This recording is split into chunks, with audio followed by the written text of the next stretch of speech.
Missing Dan Nolan Lesson 3 Part 2. So answering an exam question.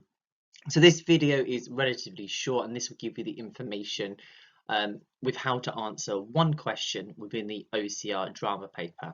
So there are some things to remember about the paper. There are 80 marks available throughout the whole paper.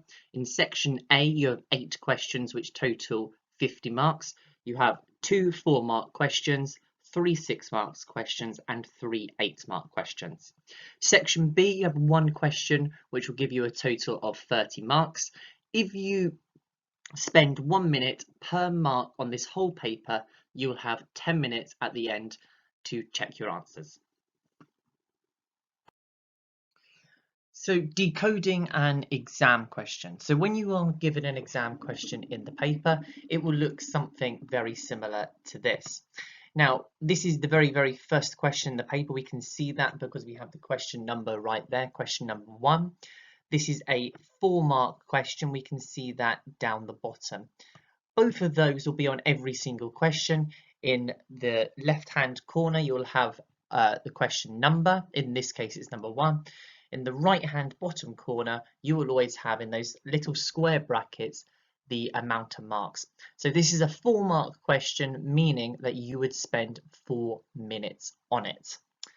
Now, at the beginning of the paper, it will ask you to state the performance text you have studied.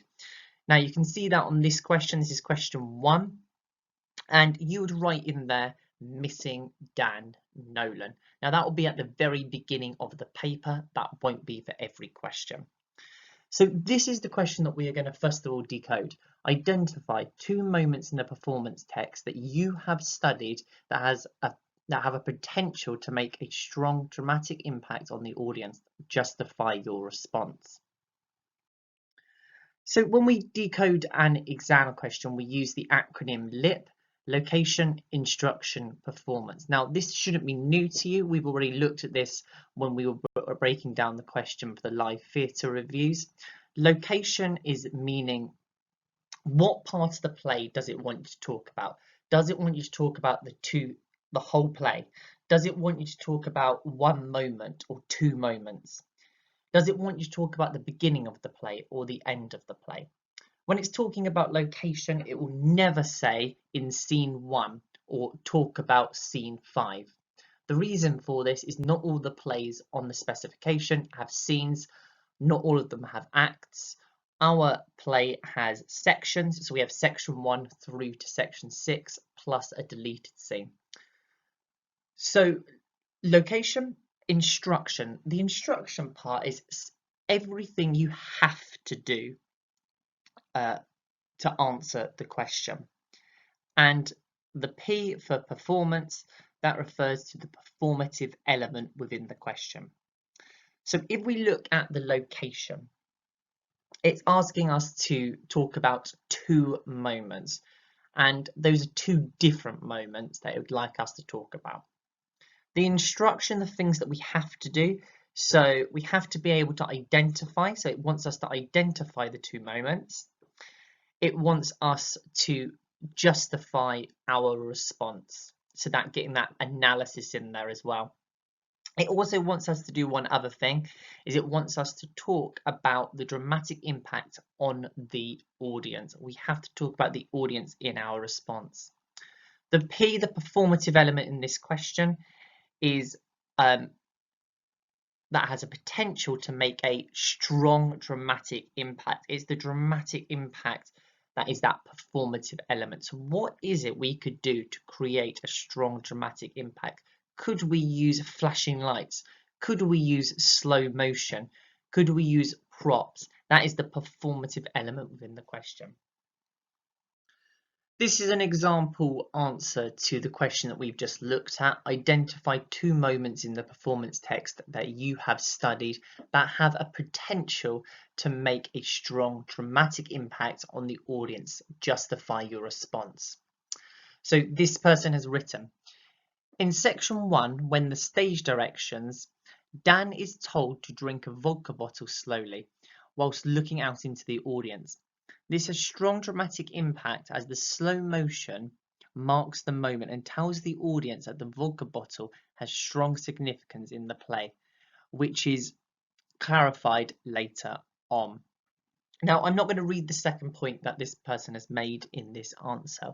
We're just going to look at the first point and find out if they've actually put in there the things that they had to. So we're going to have a look at whether this person had put all the things in their answer they had to.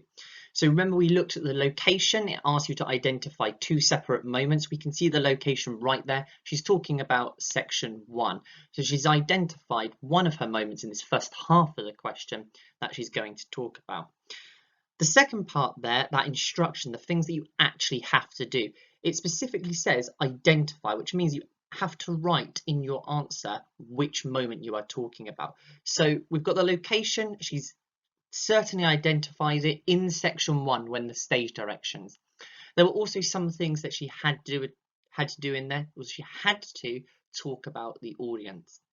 The performative element in here was how to create that strong dramatic impact. And the reason why that was a performative element is because you would do that through performance, whether that's your acting skills, whether that's lighting, whether that's costume. And she's again highlighted that within her answer. This has strong dramatic impact as the slow motion, that performative element there, the slow motion. So she's put everything in that answer that the question asked her to put in there. So there are some rules to answering the questions, and these are rules that you don't necessarily want to break. So if we look at the question at the minute, now the way this question is laid out, we know this is question number 1. We've already had a look at that. We know that this question is worth 4 marks. So how can I tell from the way that this is set out how many justifications I have to give and how many points I have to make? Well, we can see that they've laid this out quite nicely as 1 and 2. And we know they want us to identify 2 moments because of the question. So that gives us our 2 moments for our 2 different points. So point 1 is 1 moment, point 2 is another moment. Now, that's 2 marks we get there for those 2 moments. So moment 1 is 1 mark, moment 2 is another mark. That's 2 marks. So we have 2 marks left of a 4-mark question. So that means that for each of those points that we've made, we want 1 justification. So for point 1, we want to make the point and add 1 justification. For point 2, we want to add the point and add the justification. That will give us our 4 marks. So what if the question is laid out like this, where they've actually given us the space to write 4 points, and this is worth 4 marks? How many points and how many justifications do I give? Well, the answer is that you do not give the justifications, you just make the point. So if the question asked you to list 4 non-naturalistic techniques that are shown within your play, you could write in 1, mime, you could write in 2, slow motion, you could write in number 3, projection, and you could write in number 4, direct audience address. You wouldn't have to give any justification for those whatsoever because it is clearly outlined that in the way it is shown you to answer the question. What if the answer space was marked out like this? So we know that this question again is marked out of 4. Now they've not identified how many points they want from us here. Now it might in the question say identify 2 moments, at which point you'd identify your 2 moments and you would give 2 justifications, which would give you your 4 points. But what if it didn't say that in the question? It didn't tell you how many moments it wanted. So a simple rule is that for each point you put a justification. It's not clearly said how many points it wants, it's not clearly said how many justifications it wants, but we know that it's out of 4 marks. So we don't want to be writing essays for 4 marks. So 1 point, 1 justification. 1 point, 1 justification would give us our 4 marks. So let me just stop there for a moment. So we've broken down the question and now we're looking at actually answering the question. We've looked at all the things that you have to put in your answer. And I've spoken a lot in the last couple of slides about 1.1 justification. So when I'm talking about a point, that's the point that you are actually making. When I'm talking about a justification, this is where you have to tell the examiner why. Why is what you've said in the point correct? So for example, if I said that the slow motion was going to create strong dramatic impact on the audience, your justification needs to tell me why. Why does slow motion create strong dramatic impact? So let's have a look back at our example answer. So again, going by that rule, for a 4-mark question, you want 2 points, 2 justifications. Remember, we know that because of the way they laid out the answer space. Also, they've asked us to identify those 2 moments. Now, we're only still looking at the first half of that question. So everything that's in the red box is her point. Everything in the blue box is her justification. In section 1, when the stage directions, Dan is told to drink a vodka bottle slowly whilst looking out into the audience. This has strong dramatic impact as the slow motion marks the moment and tells the audience that the vodka bottle has strong significance within the play, which is clarified later on. So she's saying this has strong dramatic impact. Then we ask that question, why? Why does that have strong dramatic impact? Then she goes on to explain and justify her answer.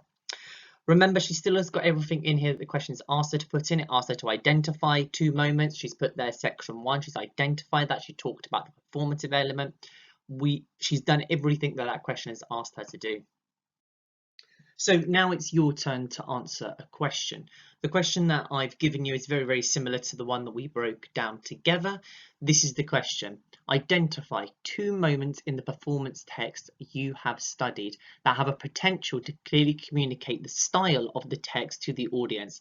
Justify your response. It's a 4-mark question, which means that you need to spend 4 minutes on this. Obviously, I'm not going to know if you spend any longer, but it's not going to help you when I look at it and I can see what you are able to achieve within 4 minutes. Within that time, you are to answer the question.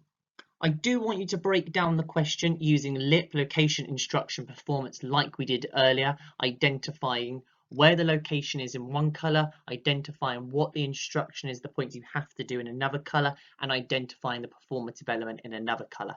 That part, breaking down the question so I can clearly see it, is really important. You don't have to include that in the time I'm giving you. So now you're at the end of both sections, part 1 and part 2 of lesson 3. You had a learning objective at the very beginning, which was to learn about the form, genre, structure and style of Missing Dan Nolan.